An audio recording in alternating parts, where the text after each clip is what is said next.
So guys, it is clear that US30 is going to sell for a while. It's going to touch this trend line right here, sell all the way into this zone because there is the liquidity down here.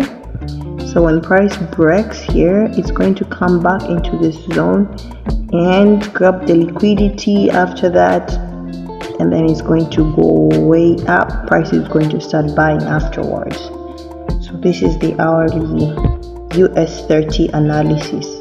This is technical analysis for US30. So if you're looking to buy US30, instead of buying at these levels here like other people have done, other people saw double bottoms right here and they came in and price went up for a little while and it started coming right back down. So it's here to collect every liquidity which is here, which was left down here, and when it does that, it's going to find support in this zone and it's going to buy all the way up.